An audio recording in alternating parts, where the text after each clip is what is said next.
Classique. 7h30, 9h, la matinale de Radio Classique avec Guillaume Durand.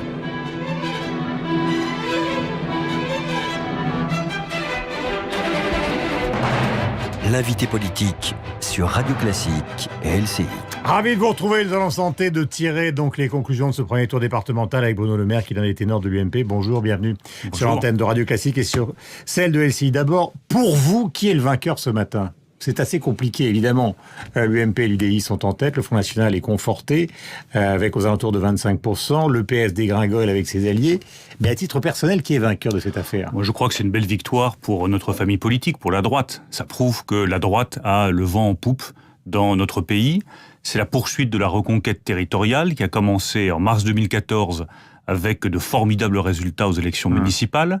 Ça nous permet aujourd'hui d'emporter ou d'être à portée de main d'une très belle victoire aux élections départementales. 70, mais je rappelle qu'il y a un second tour. On verra ce que ça pourra donner. Je rappelle qu'il y a beaucoup de départements où ça va se jouer sur un fil. Donc moi, dès demain, je reprends mon bâton de pèlerin. Je vais faire campagne et soutenir tous les candidats qui ont besoin du soutien jusqu'au dernier jour. Mais quand Nicolas Sarkozy dit, par exemple, que l'alternance, les conditions de l'alternance sont réunies, est-ce que vous reprendriez cette phrase ou est-ce que vous dites attention, prudence ? Je pense que les conditions de la reconquête sont aujourd'hui réunies. Parce que nous avons repris les villes. Nous reprenons les départements et j'espère que nous aurons un beau résultat dimanche prochain si nous continuons à nous mobiliser. Et il faudra ensuite reprendre les régions à la fin de l'année 2015. Là, les conditions d'une reconquête nationale seront réunies. Mais ne crions pas victoire trop tôt. La reconquête, elle est longue, elle est difficile. On reconquiert les territoires, il faudra ensuite reconquérir le cœur des Français et retrouver toute notre crédibilité. C'est par ailleurs une sanction... Vous tirez de leçons présidentielles de ce premier tour départemental ? Non. Aucune leçon Pourquoi présidentielle à tirer de ce premier tour des départementales, parce que la reconquête territoriale, c'est la condition sine qua non d'une reconquête nationale. Mais ça ne garantit pas la reconquête nationale, et ça ne garantit pas non plus parce que ça se joue sur d'autres paramètres, parce qu'il y a l'abstention, et parce qu'il y a un Front National qui est aujourd'hui très élevé. Et permettez-moi, c'est la deuxième leçon que je tire. La première, c'est que la droite a le vent en poupe, parce que la droite a su se rassembler, parce que nous avons fait bloc avec le centre, et parce que nos candidats, je tiens à le dire, ont fait une campagne formidable. La deuxième leçon que je tire, c'est que c'est une claque historique pour le Parti socialiste, qui va perdre dans des cantons où il n'avait pas perdu depuis le lendemain de la Deuxième Guerre mondiale. C'est sans précédent. Il y a une troisième leçon que je tire. Il faut faire très attention à l'enracinement du Front National en France. Enracinement dans les zones rurales. Enracinement dans les zones rurales. Enracinement dans les villes où le Front National a réussi à reprendre du terrain en 2014. Enracinement dans le sud-est. Moi, je vois dans mon département de l'Eure les scores qu'a pu obtenir le Front National dans les cantons ruraux. Qu'est-ce que ça veut dire ?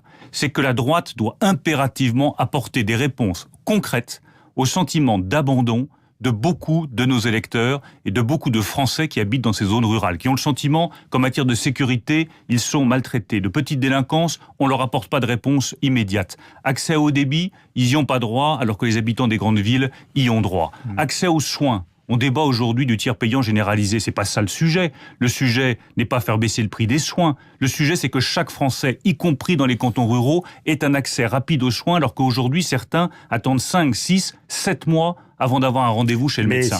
Penchons-nous avec urgence sur ces problèmes-là. On va revenir sur la situation de la gauche, mais dans l'analyse que vous faites, il y a deux façons de le voir. Vous craignez la progression du Front National ou au fond, vous vous dites dans la perspective de la présidentielle, il faut d'ores et déjà envoyer un signal fort aux électeurs du Front National pour qu'au fond, ils ne choisissent pas d'éliminer la droite plutôt que la gauche. Je ne crains rien, Guillaume Durand. Je dis simplement que la droite a devant elle un défi considérable. Ils sont à 25, ils n'ont pas d'alliés. La droite a donc devant leur pouvoir, c'est un pouvoir de nuisance. Oui, c'est un pouvoir de nuisance. Le Front National, c'est une impasse politique, une impasse dans le programme économique, mais le Front National, aujourd'hui, s'est enraciné dans beaucoup de territoires, et c'est un défi pour la droite. Et si la droite veut réussir sa reconquête, elle doit apporter des réponses concrètes aux problèmes que les Français peuvent avoir dans un certain nombre de territoires, délinquance, immigration subie, problème d'accès aux soins, problème d'emploi, problème d'accès au haut débit. On ne peut pas avoir deux France. C'est pas possible. La France de ceux qui réussissent, qui ont accès à l'international, qui ont des emplois,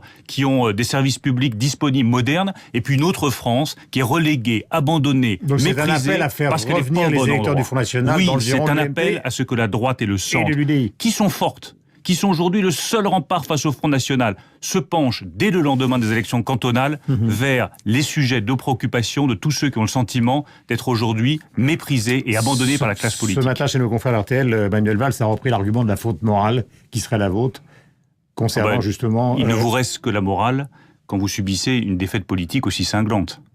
Mais la raison de cette défaite politique cinglante, c'est l'absence de résultats de François Hollande et de Manuel Valls. Quand on a menti aux Français comme ils ont menti sur l'inversion de la courbe du chômage, quand on ne sait pas poser les vrais sujets sur la table, je parlais du tiers payant généralisé, au lieu de poser ce sujet-là sur la table, la gauche ferait mieux de poser sur la table le sujet de l'accès aux soins pour tous les Français. Quand on a trempé... Moi je ne change pas de Premier ministre, je ne change pas de politique. Mais la politique aérienne n'est pas la bonne réponse à la crise et au sentiment de désarroi qu'ont beaucoup de Français.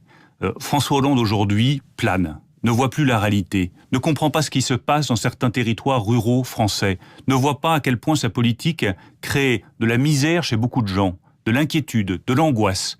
Le résultat électoral, il est sans appel. Guillaume Tabar parlait très justement de certains territoires comme le Nord, de la situation et des résultats obtenus par le Parti socialiste. C'est une claque sans précédent pour le Parti socialiste. Il reste 2 ans. Mais ça nous donne, on peut planer à pendant nous 2 la ans, droite. Vous savez, ça c'est le sujet la métaphore de la du gauche. planeur, le planeur peut s'effondrer. Le planeur, à un moment donné, peut s'écraser. Moi, ce que je souhaite, c'est que la droite, qui a, avec les municipales, avec les cantonales, une reconquête territoriale qui progresse, prenne le sens de ses responsabilités et aborde tout cela avec beaucoup de gravité, sans triomphalisme, en se disant les Français sont en train, petit à petit, une partie des Français, pas tous, petit à petit, pas les jeunes par exemple, qui ont voté peu à cette élection, qui se sont massivement abstenus. Mais une partie des Français commence à retrouver confiance dans la droite. Ça nous donne une responsabilité considérable. La prochaine étape, c'est dimanche, emporter le maximum de cantons.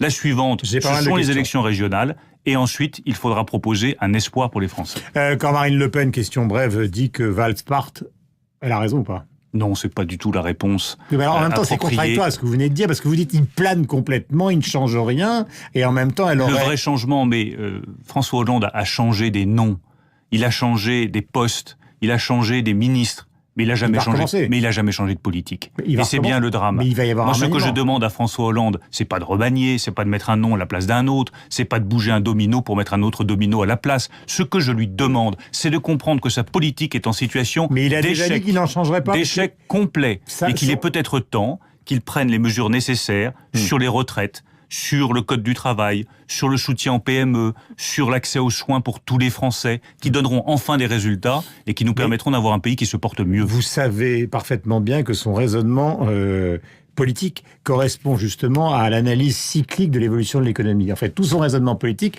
c'est une analyse cyclique de l'économie. Il dit la tendance va se renverser, les conditions internationales, le dollar, le pétrole, etc., nous sont favorables. Il suffit d'attendre, on recomposera politiquement. Vous êtes en train de m'expliquer, Guillaume Durand, que nous avons un président de la République, mais j'ai parfois un peu de mal à décrypter le message de François Hollande. Mais vous êtes en train de m'expliquer que François Hollande considère que la France, pour reprendre une autre métaphore, est un bateau qui flotte au gré des circonstances.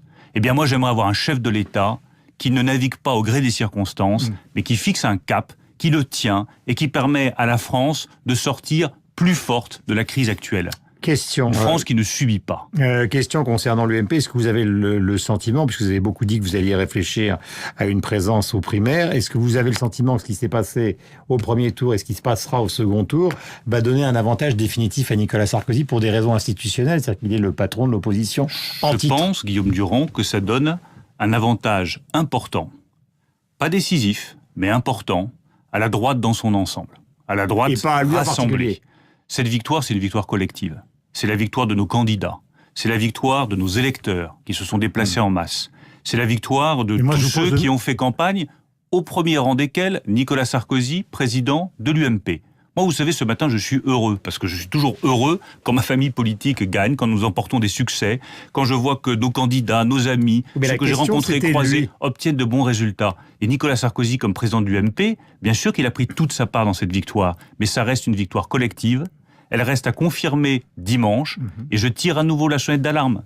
L'enracinement du Front National dans un certain nombre de territoires en France doit nous appeler, nous la droite, à apporter des réponses très concrètes aux difficultés que subissent les Français dans ces territoires. Merci Bruno Le Maire d'être venu en direct ce matin sur l'antenne de Radio Classique et sur celle de LCI. Nous allons retrouver bien évidemment Hélène et toute l'équipe de LCI et Sophie Paulini sur l'antenne de Radio Classique. Bonne journée à vous. Bonne journée Guillaume.